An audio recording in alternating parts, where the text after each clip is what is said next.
Di tengah gemerlap pesta itu, gundik suamiku menudingku di depan ratusan orang. Katanya, "Kamu cuma babu, aku ratunya." Dasar perempuan bodoh, suamiku hanya diam. Tidak membelaku sedikit pun. Aku tersenyum tipis.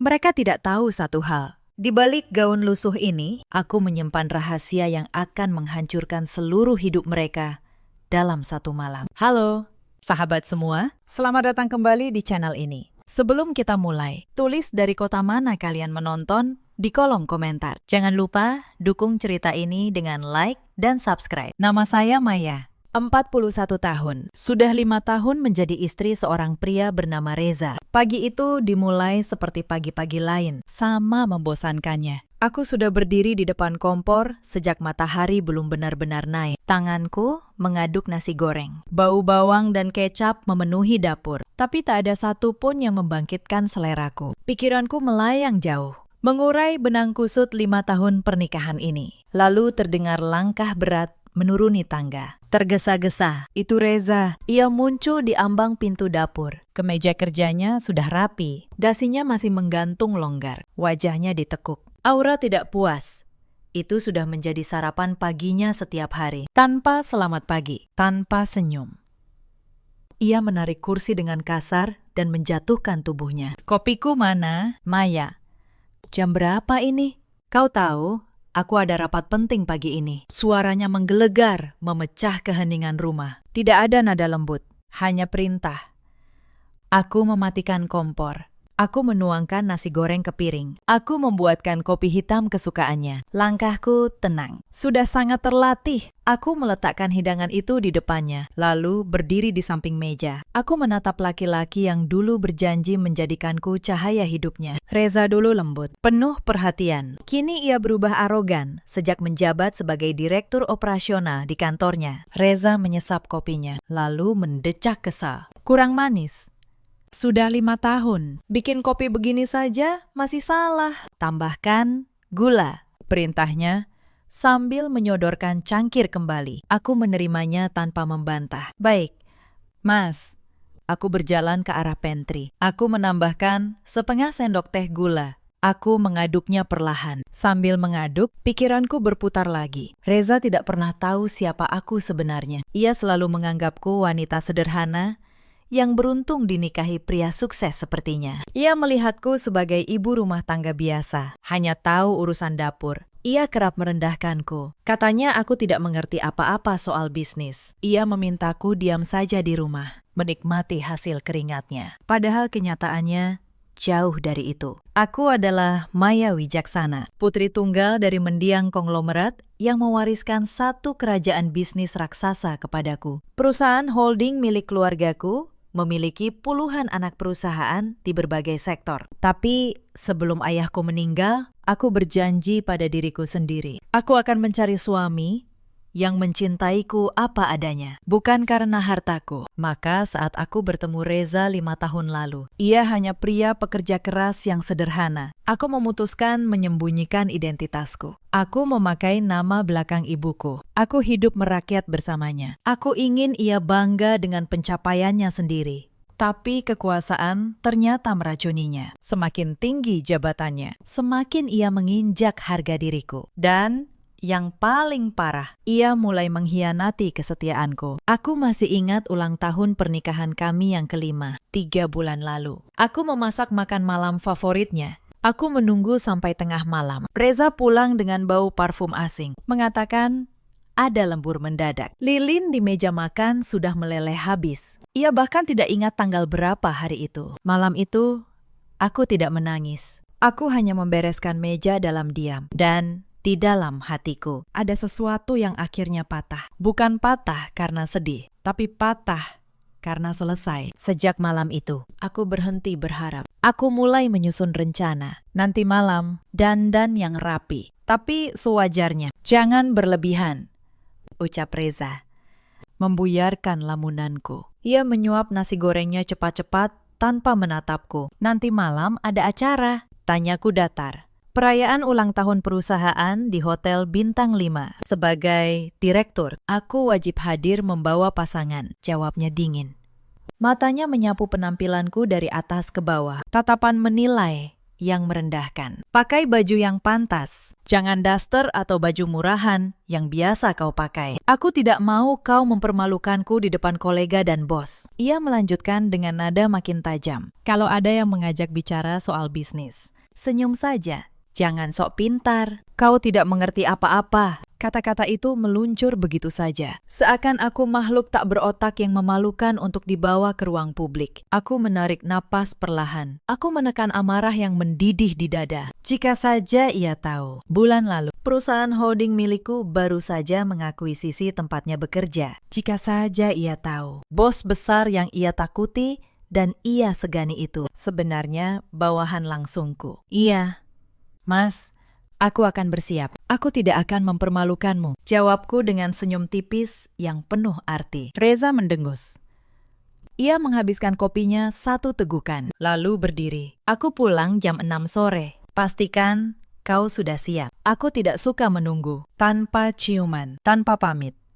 Ia membanting pintu mobil dan pergi. Aku berdiri mematung di ruang makan. Deru mesin mobilnya perlahan menjauh. Begitu rumah benar-benar hening. Senyum patuh di wajahku luntur. Wajahku berubah dingin. Sedingin es. Undangan pesta malam ini. Inilah momen yang sudah kutunggu berbulan-bulan. Aku sudah mencium gelagat perselingkuhannya sejak lama. Parfum wanita di kemejanya. Lipstik di kerah bajunya. Lalu tagihan kartu kredit rahasia yang kutemukan di laci ruang kerjanya. Tagihan itu memuat perhiasan berlian, biaya menginap di hotel butik. Setiap akhir pekan, saat ia berpamitan dengan alasan dinas keluar kota. Aku menyewa detektif swasta. Hasilnya sangat menjijikan. Reza bermain gila dengan Selina, manajer pemasaran di perusahaannya sendiri. Selina, wanita muda yang ambisius, gila harta, sangat manipulatif. Ia tahu Reza sudah beristri, namun ia sengaja merebut suamiku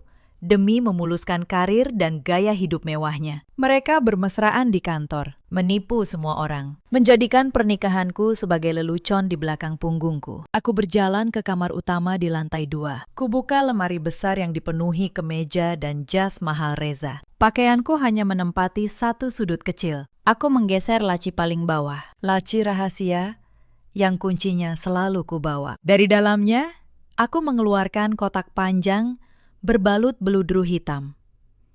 Kubuka perlahan. Di dalamnya, terlipat rapi sebuah gaun malam biru tua yang elegan. Ini bukan gaun sembarangan. Rancangan khusus desainer ternama dari Paris. Nilainya setara 2 mobil mewah milik Reza. Sutranya lembut. Taburan kristal kecil di bagian dada memantulkan cahaya. Aku membelai kainnya dengan ujung jari. Malam ini, bisikku pada diri sendiri. Malam ini, semua kebohongan kalian akan berakhir. Siang harinya aku pergi ke salon eksklusif milik sahabatku, Sari, di pusat kota.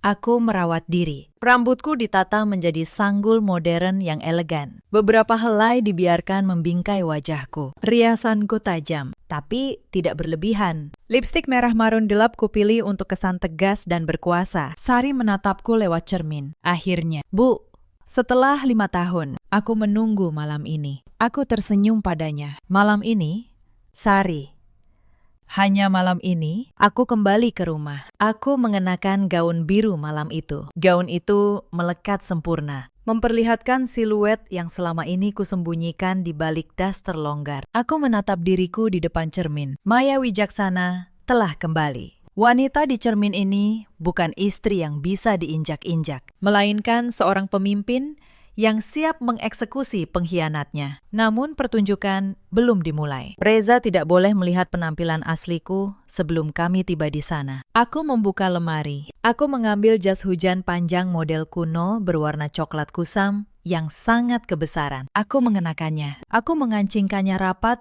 hingga menutupi gaunku sepenuhnya. Rambutku yang sudah ditata, kusembunyikan di balik syal kusam. Aku mengambil tas tangan kulit asli yang sangat mahal. Aku memasukkan dokumen penting berlogo perusahaan holdingku ke dalamnya. Lalu kulapisi tas itu dengan tas belanja kain, agar tidak mencolok. Tepat pukul 6 sore, suara mobil Reza memasuki garasi. Aku turun ke ruang tamu. Aku menunggunya dengan tenang. Pintu terbuka. Reza melangkah masuk. Ia sudah memakai setelan tuxedo hitam yang rapi dan wangi. Matanya langsung tertuju padaku. Alisnya bertaut tajam. Wajahnya memerah menahan kesal melihat mantel coklat kusam itu. Ya Tuhan. Maya.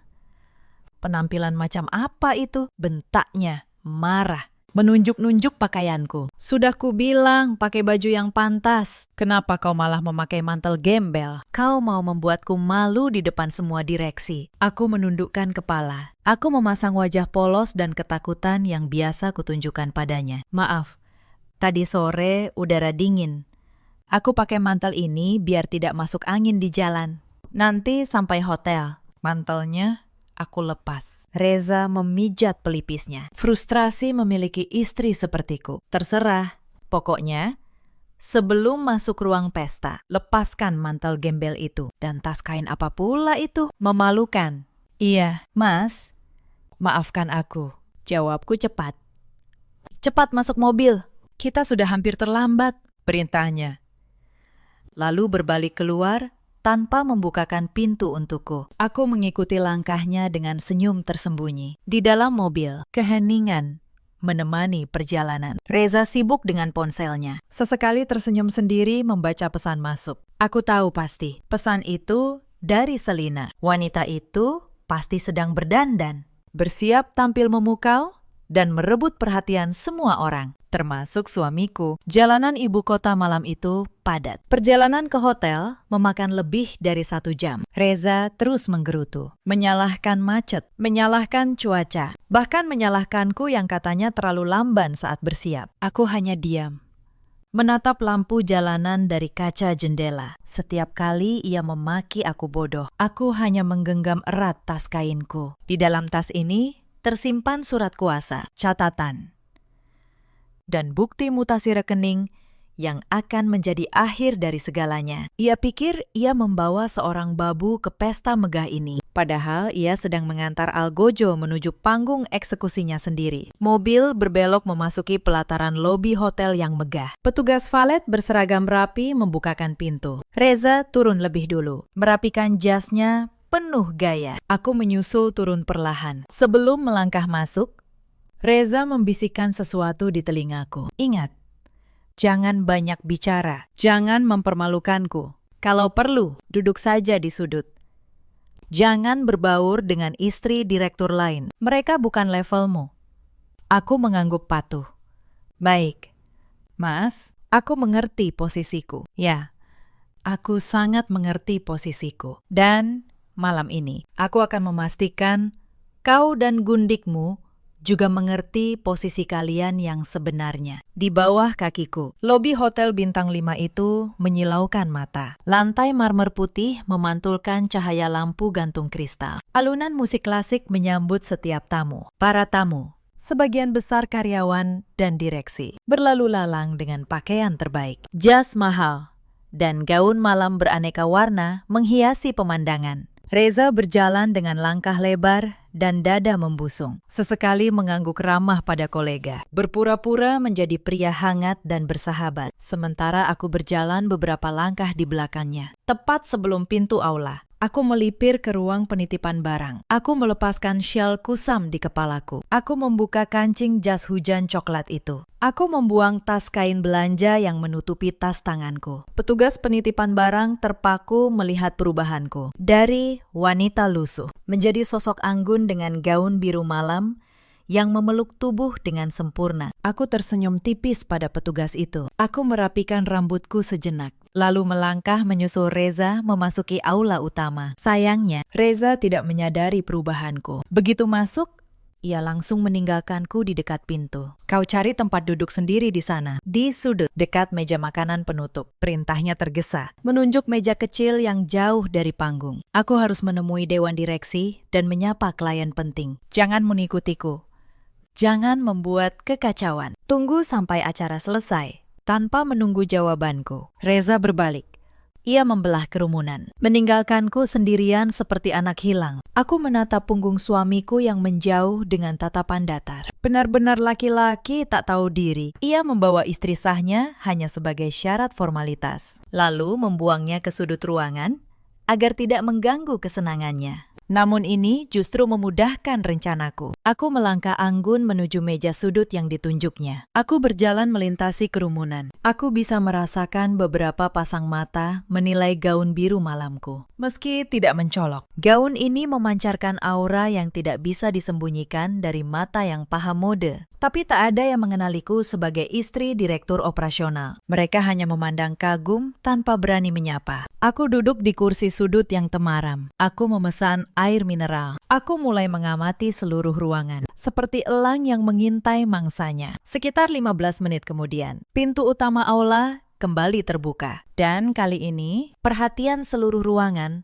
tertuju ke satu arah. Dari pintu, masuklah Selina, sang manajer pemasaran. Ia tampil sangat mencolok. Gaun merah menyala dengan belahan dada rendah dan belahan paha tinggi. Rambutnya diurai dan dicatok lurus. Namun yang paling menarik perhatian adalah perhiasan di lehernya. Sebuah kalung berlian asli yang memantulkan cahaya lampu dengan menyilaukan. Kalung itu, rahangku mengeras melihatnya. Itu kalung berlian dari merek mewah asal Eropa. Tagihannya kutemukan di laci kerja Reza 2 minggu lalu. Kalung seharga ratusan juta, dibeli dengan uang perusahaan yang ia gelapkan lewat manipulasi vendor. Selina berjalan penuh percaya diri, seolah ia bintang utama pesta ini. Dan tebak, siapa yang menyambutnya? Suamiku. Reza berjalan cepat menghampiri Selina dengan senyum merekah yang tak pernah ia tunjukkan padaku bertahun-tahun. Ia bahkan berani merangkul pinggang Selina dengan sangat natural, lalu menuntunnya masuk ke tengah kerumunan. Suasana di sekitarku mulai riuh dengan bisik-bisik, karena posisiku di sudut yang agak gelap. Beberapa staf muda di dekat mejaku bicara bebas tanpa menyadari kehadiranku. Gila. Mbak Selina cantik banget malam ini. Sudah seperti ratu, bisik seorang staf perempuan. Wajar, perawatannya mahal. Lihat kalung berlian itu. Pak Reza memang tajir. Pantas Mbak Selina nempel terus, sahut temannya sambil tertawa kecil. Tapi bukannya Pak Reza sudah punya istri? Tanya staf.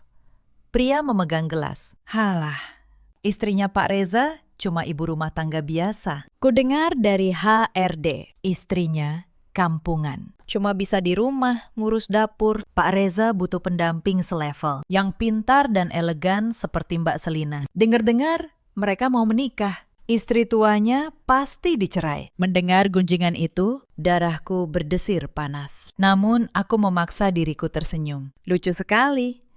Reza benar-benar mencuci otak seluruh kantor dengan kebohongannya. Ia membangun citra pria sukses yang terperangkap dalam pernikahan dengan wanita kolot, lalu menjadikan Selina sebagai piala kebanggaannya. Mereka pikir mereka sudah menang. Mereka pikir mereka di puncak piramida kehidupan. Tak lama, seorang pelayan muda lewat membawa nampan. Salah satu sudut bajunya tak sengaja menyenggol bahu Selina. Hanya senggolan kecil. Namun Selina langsung memutar tubuhnya. Kau buta, ya?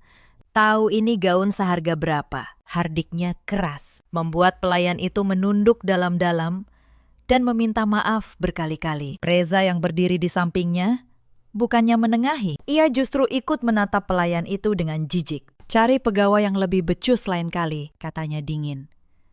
Aku menyaksikan semua itu dari sudut. Beginilah wajah asli mereka saat merasa berkuasa. Kejam pada yang lemah, menjilat pada yang kuat. Aku menyimpan setiap detail dalam ingatan. Selang beberapa menit, kulihat Reza merogoh saku jasnya. Ia mengeluarkan sebuah kotak beludru kecil dan menunjukkannya pada Selina dengan bangga. Dari kejauhan, aku bisa menebak isinya. Sebuah cincin. Selina memekik girang. Ia memeluk lengan Reza, lalu mencium pipinya tanpa malu di tengah keramaian. Beberapa kolega yang melihat hanya tersenyum kikuk, pura-pura tidak tahu bahwa pria itu masih beristri. Reza membisikkan sesuatu. Selina mengangguk antusias.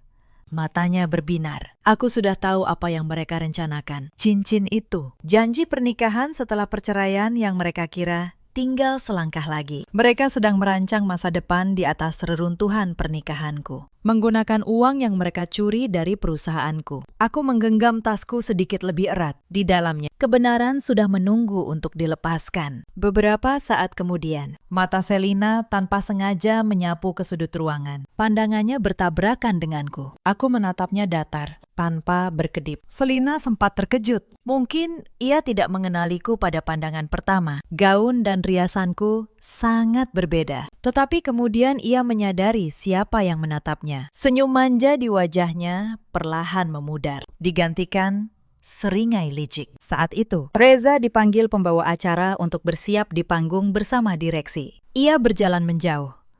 Ditinggal sendiri, Selina tidak menyia-nyiakan kesempatan. Ia membenarkan gaunnya. Ia mengangkat dagunya tinggi-tinggi, lalu melenggang angkuh menghampiri mejaku. Bunyi ketukan sepatu tingginya nyaring beradu dengan lantai marmer. Ia berhenti tepat di depan mejaku. Wangi parfum manis yang menyengat langsung menusuk hidungku. Selina melipat tangan di depan dada, menatapku dari atas ke bawah dengan penuh penghinaan. Jadi ini istri yang sering dibicarakan Mas Reza, katanya dengan nada melengking yang sengaja tidak dipelankan. Beberapa orang di sekitar menoleh. Ternyata kamu datang juga. Kukira kamu bakal diam di rumah, mencuci piring seperti biasa. Aku meletakkan gelasku perlahan. Aku tidak berdiri. Aku tetap duduk dengan punggung tegak. Saya istri sah. Tentu saya hadir di acara penting perusahaan suami saya. Ada masalah dengan itu. Saudari Selina tertawa pelan. Tawa meremehkan. Ia mengkondongkan tubuhnya ke depan, sengaja memajukan dada agar kalung berlian itu tepat di depan wajahku. Tidak ada masalah, hanya lucu melihatmu memaksakan diri pakai gaun sewaan ini, ejeknya. Tentu saja wanita kelas bawah sepertimu tidak mengenali gaun berkelas. Kamu tahu, Mas Reza sering curhat padaku. Dia bilang dia muak melihat wajahmu di rumah. Kamu membosankan, kaku. Tidak punya pesona, benarkah? Sahutku. Santai, aku membiarkannya mengeluarkan semua bisanya. Benar sekali, desisnya.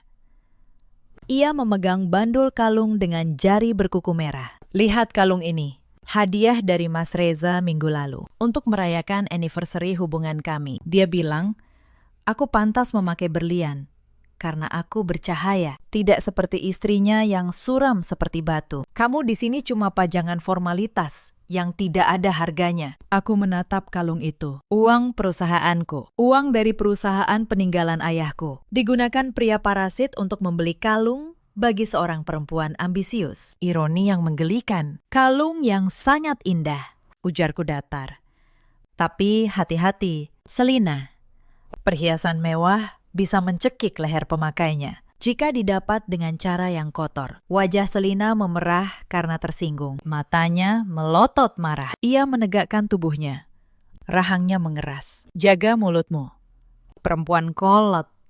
Kamu pikir kamu siapa berani menasihatiku? Kamu yang seharusnya hati-hati. Sebentar lagi, posisimu akan kuganti. Mas Reza sudah berjanji menceraikanmu bulan depan dan menikahiku dan kamu. Kamu akan dilempar ke jalanan tanpa sepeser pun. Aku tersenyum tipis. Senyum yang sangat tenang, namun berbahaya. Kita lihat saja nanti siapa yang akan dilempar ke jalanan tanpa uang. Selina, nikmatilah malam ini. Mungkin ini malam terakhirmu memakai gaun merah menyala itu. Selina mendengus. Tampak kesal karena ejekannya tidak membuatku menangis histeris. Dasar perempuan gila tidak tahu diri, desisnya pelan. Tepat saat itu, suara tepuk tangan meriah terdengar dari arah panggung. Pembawa acara mengumumkan puncak acara. Prosesi bersulang oleh jajaran direksi. Akan segera dimulai. Selina menatapku dengan penuh kebencian. Tunggu saja pembalasanku. Aku akan membuatmu menangis darah malam ini juga. Bisiknya penuh ancaman. Lalu ia membalikkan badan dan berjalan cepat menuju panggung. Aku mengambil tasku dari kursi sebelah. Aku berdiri perlahan. Babak pemanasan telah selesai. Ratu palsu telah memamerkan mahkota curiannya. Kini saatnya ratu yang sesungguhnya melangkah ke tengah arena. Puncak acara akhirnya tiba. Pembawa acara dengan suara bariton meminta perhatian seluruh tamu. Hadirin sekalian, kini kita tiba pada momen yang paling ditunggu. Kami mengundang seluruh dewan direksi naik ke atas panggung. Mari kita bersulang untuk kejayaan perusahaan kita. Tepuk tangan bergemuruh. Para pelayan berseragam putih hitam menyebar membawa nampan berisi gelas kristal tinggi. Di depan sana, suamiku melangkah, membusungkan dada menaiki panggung. Ia berdiri di jajaran direksi, termasuk di samping direktur utama yang berwibawa. Di bawah panggung, di posisi paling depan, berdirilah Selina. Gundik suamiku itu sengaja memamerkan gaun merahnya dan kalung berlian hasil curian itu. Wajahnya berseri menatap Reza di atas panggung. Sesekali mereka saling melempar pandangan penuh arti. Komunikasi rahasia yang menjijikkan di depan ratusan karyawan. Aku melangkah maju. Meninggalkan sudut yang remang, aku membelah kerumunan. Aku mengambil segelas anggur merah dari nampan pelayan yang lewat. Aku terus maju hingga berada di barisan kedua. Hanya beberapa meter dari punggung Selina. Prosesi bersulang berlangsung. Semua direksi mengangkat gelas tinggi-tinggi untuk kejayaan perusahaan. Seru mereka. Disusul denting kaca yang beradu. Setelah selesai, para direksi turun dari panggung. Reza langsung berjalan lurus menghampiri Selina. Senyumnya begitu lebar, seolah ia baru memenangkan lotere terbesar. Ia sama sekali tidak mencariku. Di kepalanya, istrinya yang kampungan itu pasti masih duduk patuh di sudut, bersembunyi seperti tikus ketakutan. Saat Reza dan Selina asik berbincang dengan dua kolega asing, Selina berbalik untuk memanggil pelayan. Tepat detik itu, matanya menangkap sosokku. Mata Selina menyipit tajam. Kilatan kebencian terpancar dari wajahnya. Ia pasti merasa terganggu karena aku berani melanggar perintah untuk berdiam diri di sudut. Selina membisikkan sesuatu pada koleganya. Lalu permisi dengan senyum yang dipaksakan. Ia melangkah ke arahku dengan gerakan yang sangat terencana. Aku berdiri diam, memegang gelas anggur merah dengan tenang, menunggu apa yang akan dilakukan wanita ular ini. Awalnya Selina seolah hanya ingin berjalan menuju meja prasmanan di belakangku. Namun tepat saat tubuh kami sejajar, ia tiba-tiba memiringkan bahunya dengan kasar dan menabrakkan tubuhnya dengan keras. Tabrakan itu tidak main-main. Hak sepatuku tergelincir di lantai marmer yang licin. Guncangan keras itu membuat anggur merah di tanganku miring tajam. Cairan pekat itu tumpah, membasahi sebagian gaun biruku. Gelas kristal terlepas dari tanganku, jatuh menghantam lantai dengan bunyi pecahan yang memekakkan telinga. Suara pecahan kaca itu seolah menghentikan waktu. Alunan musik terasa lenyap. Ratusan pasang mata serentak menoleh ke arah sumber suara. Kerumunan mundur, membentuk lingkaran kosong, menjadikan aku dan Selina pusat tontonan. Selina berpura-pura terkejut. Ia menutup mulutnya dengan sebelah tangan. Tangan lain menunjuk pecahan kaca di lantai. Astaga, kalau jalan, lihat-lihat dong, jangan ceroboh begini, serunya. Dengan suara yang sengaja dikeraskan agar seluruh ruangan mendengar tuduhannya. Ia menatapku merendah. Bibirnya menyunggingkan senyum kemenangan. Keributan itu langsung menarik perhatian Reza. Suamiku menerobos kerumunan dengan wajah panik yang cepat berubah menjadi kemarahan saat melihat aku berdiri di tengah kekacauan. Wajah Reza memerah padam. Urat-urat di lehernya menonjol. Ia merasa harga dirinya hancur karena aku, istri yang selalu ia sembunyikan, kini menjadi pusat perhatian. Reza tidak bertanya apa yang terjadi. Ia tidak peduli apakah aku terluka oleh pecahan kaca. Ia langsung melangkah maju, mencengkeram lengan atasku dengan kasar, menarikku menjauh. Apa-apaan kau ini, Maya? Desisnya tertahan, penuh kemarahan. Tepat di depan wajahku. Sudah kubilang diam di sudut. Kenapa kau malah berkeliaran dan membuat kekacauan? Kau sengaja ingin mempermalukanku di depan semua bos dan kolega. Kau benar-benar perempuan ceroboh yang tidak tahu aturan. Kata-kata Reza meluncur seperti anak panah beracun. Ia memarahiku, menyalahkanku, menghinaku di depan ratusan rekan kerja, tanpa mencari tahu kebenaran sama sekali. Beberapa karyawan mulai berbisik, menatapku dengan pandangan kasihan, bercampur cibiran. Aku menatap mata Reza dalam-dalam. Tidak ada sedikit pun rasa cinta tersisa di sana. Yang ada hanya keegoisan seorang laki-laki yang takut reputasi palsunya hancur. Melihat Reza, memarahiku habis-habisan. Nyali Selina membesar. Ia merasa mendapat dukungan penuh dari pelindungnya. Selina melangkah maju, berdiri di samping Reza, menatapku dengan kemenangan mutlak. Selina melipat tangan di dada, mengangkat dagu tinggi-tinggi dengan suara yang sangat lantang, melengking. Penuh penekanan di setiap suku kata. Ia melontarkan kalimat yang membuat seluruh aula terdiam membeku. Makanya, sadar diri dong. Suaranya menggema memantul di dinding aula. Kamu itu cuma dianggap babu oleh suamiku. Aku ratunya. Dasar perempuan bodoh. Keheningan setelah kalimat itu terasa mencekik. Tidak ada yang berani bersuara. Ratusan karyawan hingga jajaran direksi mematung. Mata mereka terbelalak menatap drama yang meledak di tengah acara formal. Sebuah pengakuan perselingkuhan diucapkan dengan sangat arogan oleh seorang bawahan di depan istri atasannya. Wajah Reza seketika pucat. Ia tidak menyangka Selina akan sejauh ini membongkar hubungan gelap mereka terang-terangan di depan seluruh perusahaan, termasuk di depan direktur utama yang menjunjung tinggi moral. Reza menoleh ke arah Selina dengan panik, mencoba memberi isyarat agar wanita itu diam. Namun Selina sudah dibutakan oleh keangkuhan. Semua orang kini menoleh ke arahku. Mereka menunggu reaksiku. Mereka menunggu air mataku jatuh. Mereka menunggu aku histeris, menampar Selina, atau berlari keluar menutupi wajahku karena malu. Sebagaimana layaknya seorang istri tak berdaya yang baru saja dicabut harga dirinya di depan umum. Namun air mata itu tidak pernah datang. Aku berdiri sangat tegak. Tanganku perlahan melepaskan cengkeraman Reza dari lenganku.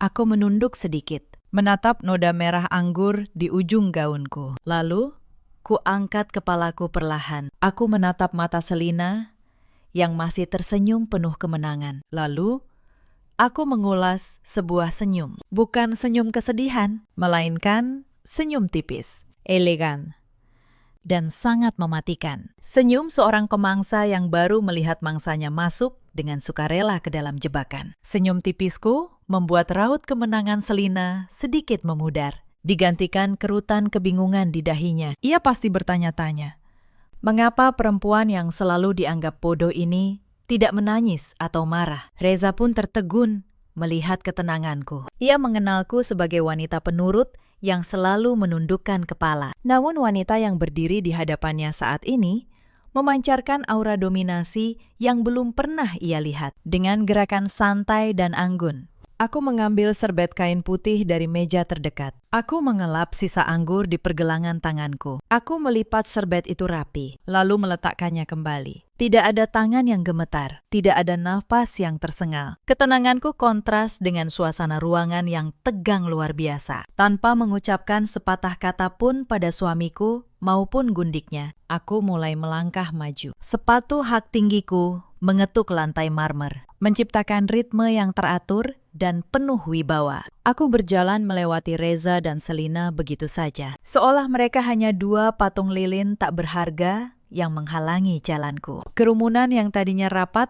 secara otomatis mundur, membuka jalan untukku. Seolah tersihir oleh aura kepemimpinan yang tiba-tiba menguar dari diriku. Aku melangkah lurus menuju panggung utama, melihat arah tujuanku. Wajah Reza semakin pucat pasi. Ia sadar dari keterkejutannya dan berbalik berusaha mengejarku. Maya, mau apa kau? Jangan gila, turun dari sana, teriaknya panik.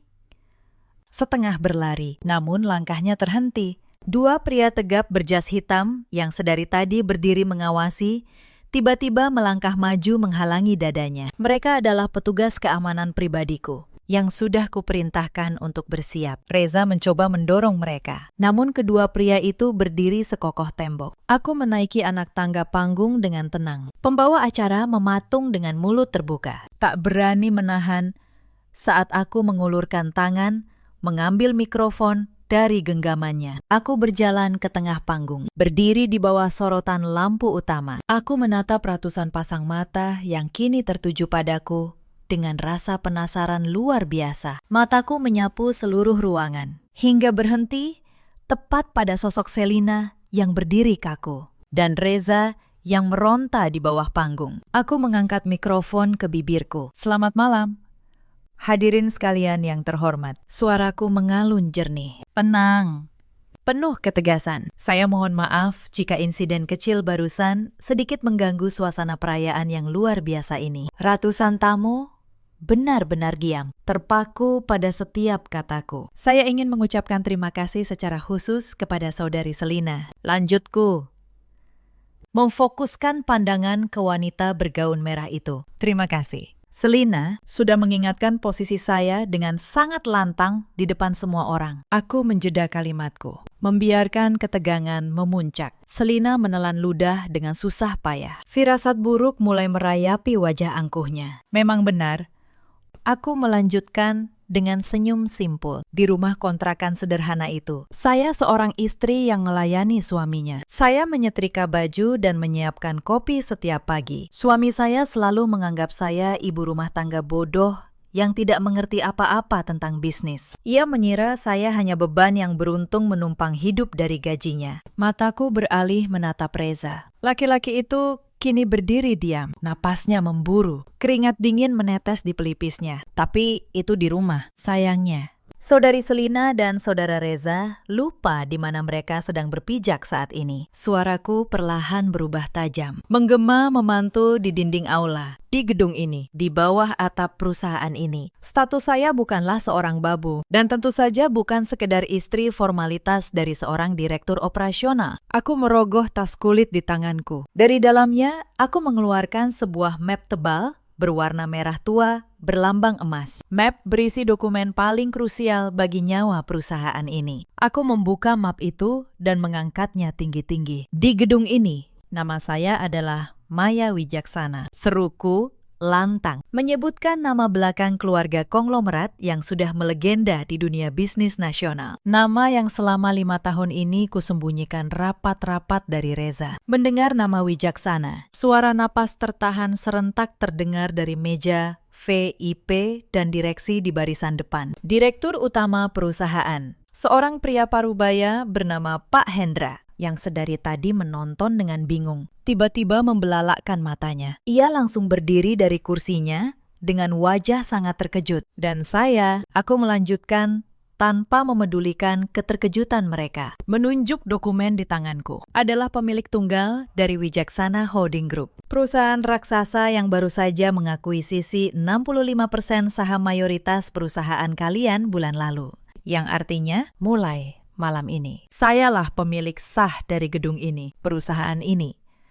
Dan atasan tertinggi dari kalian semua, bagaikan bom yang dijatuhkan tepat di tengah aula. Pernyataan itu meledakkan kewarasan semua orang. Ruangan yang tadinya hening, dipecah suara riuh yang luar biasa bising. Orang-orang saling berbisik dan menunjuk ke arahku. Reza terlihat seakan nyawanya baru dicabut paksa dari raganya. Tubuhnya terhuyung mundur. Mulutnya terbuka dan tertutup tanpa suara, seperti ikan yang dilempar ke daratan. Laki-laki arogan itu tidak bisa memproses informasi yang baru menghantam otaknya. Istrinya yang selalu ia hina sebagai babu kolot. Ternyata miliarder pemilik perusahaan yang mengakuisisi tempatnya bekerja. Sementara itu, Selina membeku sepenuhnya. Kedua kakinya seakan dipaku di lantai. Gaun merah menyalanya kini terasa seperti kain kafan. Wajahnya tidak lagi pucat, melainkan memutih total. Kalung berlian yang tadi ia pamerkan dengan sombong, kini seakan berubah menjadi tali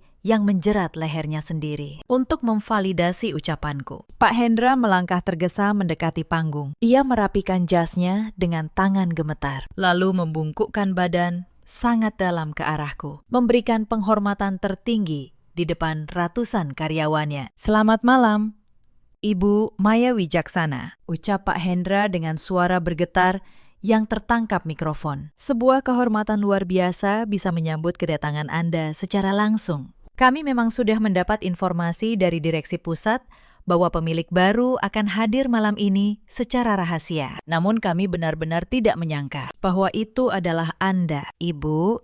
Pengakuan langsung dari mulut direktur utama itu adalah palu godam yang menghancurkan sisa keraguan di ruangan. Kebenaran telah diresmikan. Aku membalas sapaan Pak Hendra dengan anggukan kecil yang berwibawa. Lalu kembali menatap Reza dan Selina yang kini gemetar hebat di bawah panggung. Jadi, saudari Selina, ucapku dengan senyum miring yang dingin. Tadi kamu menyebut dirimu sebagai ratu. Ratu yang memakai mahkota berupa kalung berlian seharga ratusan juta rupiah. Yang ironisnya, dibeli oleh laki-laki pecundang ini menggunakan dana operasional pemasaran perusahaanku yang ia gelapkan secara ilegal. Selina terkesiap keras. Secara refleks, ia menutup lehernya dengan kedua tangan, berusaha menyembunyikan kalung itu. Tidak. Bisik Reza dari bawah panggung. Itu tidak benar, tidak benar. Aku mengulang dengan tenang. Aku mengeluarkan beberapa lembar dokumen dari map merah itu. Saya punya rekening koran, saya punya bukti mutasi, saya punya catatan vendor fiktif yang kau gunakan untuk mengalirkan dana perusahaan ke rekening pribadimu. Lalu ke butik perhiasan, tempat kalung itu dibeli. Semua hitam di atas putih. Tim auditku sudah bekerja selama 3 bulan. Aku menyerahkan dokumen itu pada Pak Hendra. Direktur utama itu memindai isinya. Wajahnya berubah keras. Ia menatap Reza dengan tatapan jijik yang tak bisa disembunyikan. Pak Reza, kata Pak Hendra dengan suara berat. Angka-angka di sini. Penggelapan dana sebesar lebih dari 3 miliar rupiah. Ini bukan urusan rumah tangga lagi. Ini tindak pidana. Reza jatuh berlutut di lantai marmer. Tubuhnya bergetar. Maya. Tolong. Aku khilaf. Aku salah, ratapnya. Merangkak mendekat ke arah panggung. Topeng arogansinya telah hancur total. Kau istriku, tolong jangan lakukan ini. Aku mohon, aku akan kembali padamu. Aku akan tinggalkan Selina. Selina menoleh tajam ke arah Reza. Wajahnya berubah dari ketakutan menjadi kemarahan. Apa? Kau bilang apa tadi? Jeritnya. Kau yang bilang akan menceraikannya. Kau yang janji menikahiku. Kalung ini, mobil itu. Semua kau yang beri. Jangan menyeretku. Pengecut. Diam kau. Selina, kalau bukan karena kau, aku tidak akan jadi begini, balas Reza. Pertengkaran kedua pengkhianat itu pecah di lantai aula, di depan ratusan mata. 2 orang yang tadi memamerkan kemesraan, kini saling tuding, seperti 2 tikus terjebak. Aku menatap pemandangan itu dari atas panggung dengan tenang. Tidak ada amarah. Tidak ada dendam yang membara. Hanya rasa lelah yang akhirnya menemukan ujungnya. Cukup. Ucapku pelan ke mikrofon. Namun satu kata itu cukup menghentikan pertengkaran mereka. Reza. 5 tahun aku memberimu kesempatan menjadi pria yang baik. Aku menyembunyikan siapa aku, agar kau bisa mencintaiku sebagai Maya. Bukan sebagai hartaku, tapi yang kau pilih adalah menginjakku. Lalu, mencuri dari perusahaan yang ironisnya kini menjadi milikku. Aku menatap Pak Hendra.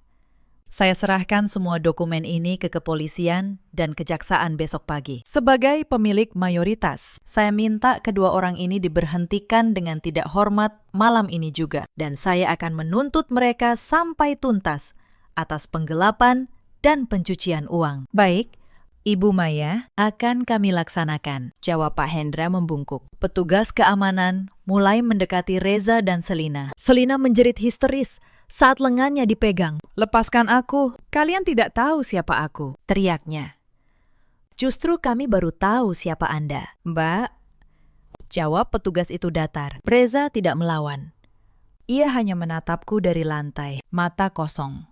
Air mata mengalir di pipinya, bukan air mata penyesalan. Air mata seorang pria yang baru sadar telah membuang harta karun dengan tangannya sendiri. Aku turun dari panggung. Aku berjalan melewatinya tanpa menoleh. Sepatu hat tinggiku kembali mengetuk lantai marmer dengan ritme yang teratur. Di belakangku, suara isak tangis dan kegaduhan memenuhi aula. Tapi aku tidak peduli lagi. Aku melangkah keluar menuju pintu lobi. Udara malam yang sejuk menyambut wajahku. Sopir pribadiku sudah menunggu di depan dengan mobil. Bukan mobil tua Reza, tapi sedan hitam mengilap milik perusahaanku yang selama 5 tahun ini kuparkir jauh dari rumah kontrakan kami. Pulang kemana? Bu, Tanya supir itu sopan. Aku menatap langit malam Jakarta sejenak. Pulang ke rumah saya yang sebenarnya, Pakistan. 1 minggu kemudian, Reza dan Selina resmi ditahan. Kasus mereka diproses Pengadilan Tindak Pidana Korupsi atas tuduhan penggelapan dana perusahaan dan pencucian uang. Mereka akan menghabiskan bertahun-tahun di balik jeruji, meratapi keserakahan mereka sendiri. Nama mereka dihapus dari perusahaanku, seolah mereka tak pernah ada. Pagi ini,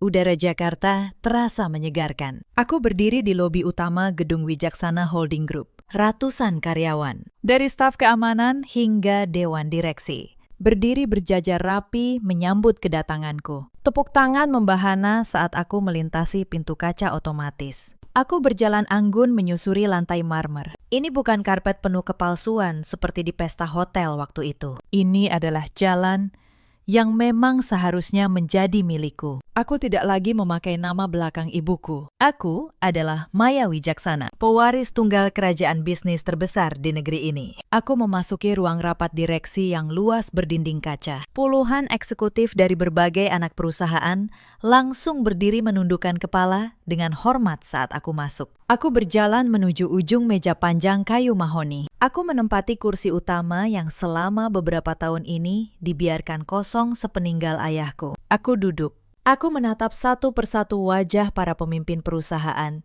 yang kini di bawah kendaliku. Selamat pagi, tuan-tuan dan nyonya-nyonya. Sapaku dengan suara tenang dan berwibawa. Masa persembunyian saya telah berakhir. Mulai hari ini, saya mengambil alih komando penuh atas seluruh operasional Wijaksana Holding. Kita akan merestrukturisasi manajemen yang korup, membersihkan setiap benalu yang merugikan perusahaan, dan membawa kerajaan bisnis ini menuju era kejayaan baru. Mari kita mulai bekerja. Rapat berjalan dinamis. Ide-ide strategis yang selama ini kutahan di kepala kini mengalir deras. Para senior yang awalnya mungkin meragukanku, perlahan tertegun kagum. Aku membuktikan bahwa kecerdasan bisnis ayahku mengalir dalam darahku. Setelah rapat panjang selesai, aku kembali ke ruang kerja pribadiku. Aku berjalan menuju jendela kaca raksasa yang menampilkan panorama ibu kota dari ketinggian. Aku menatap bayangan diriku yang terpantul di kaca. Masa lalu yang kelam itu telah benar-benar tertinggal di belakang. Pengalaman pahit dihina, direndahkan, dan dikhianati oleh laki-laki yang kucintai. Telah menempaku menjadi pedang baja yang tak terkalahkan. Mahkota seorang perempuan bukanlah sesuatu yang bisa disematkan oleh seorang laki-laki melalui cincin pernikahan atau kata-kata manis belaka. Mahkota yang sesungguhnya tidak terbuat dari berlian atau emas curian. Mahkota seorang perempuan adalah harga dirinya, kecerdasannya, kemandiriannya,